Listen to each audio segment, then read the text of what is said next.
मालवा निमाड़ की सियासी जंग अब दिलचस्प हो चुकी है। सियासत के बड़े ही चिर परिचित विरोधी अब चुनावी मैदान में है।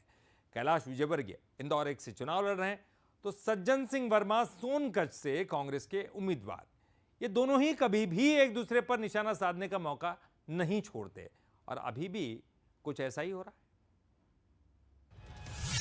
चुनाव में बयानों के बम, बयानों में कैलाश वर्सेस सज्जन। दिलचस्प हुई चुनावी जंग, नेता एक दूसरे पर कस रहे तंज। कैलाश विजयवर्गीय और सज्जन सिंह वर्मा की सियासी अदावत किसी से छिपी नहीं है। मौका मिला नहीं कि एक दूसरे पर सियासी छीटाकशी करने में पीछे नहीं रहते। और अब तो दोनों चुनावी मैदान में हैं, तो फिर कहने ही क्या। सज्जन सिंह वर्मा ने कैलाश विजयवर्गीय पर तंज कसते हुए कहा कि बीजेपी की सरकार नहीं आ रही है। यही वजह है कि विजयवर्गीय चुनाव से पहले ही खुद को विधायक मान बैठे।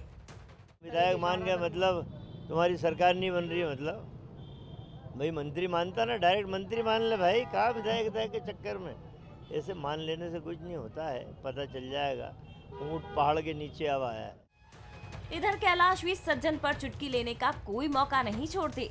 जैसे ही सज्जन सिंह वर्मा का नाम सोनकच्छ सीट से सामने आया, तो कैलाश विजयवर्गीय ने भी बयान दे दिया। उन्होंने बिना नाम लिए कहा कि ये सब फ्यूज बल्ब हैं। देखिए फ्यूज है, एकदम फ्यूज बल्ब की, जैसे दिवाली पर हम लोग माला लगाते ना, लड़ी, तो फ्यूज बल्ब की माला कैसी होती, लगाओ कितना ही प्लग ठोको जलती नहीं। ये फ्यूज बल्ब की माला है, पूरी जलने वाली। ये पहला मौका नहीं है जब दोनों नेता एक दूसरे पर सियासी बमबाजी कर रहे हों। अब तो मौका भी है और दस्तूर भी, तो सियासी दिवाली में आतिशबाजी तो होगी ही।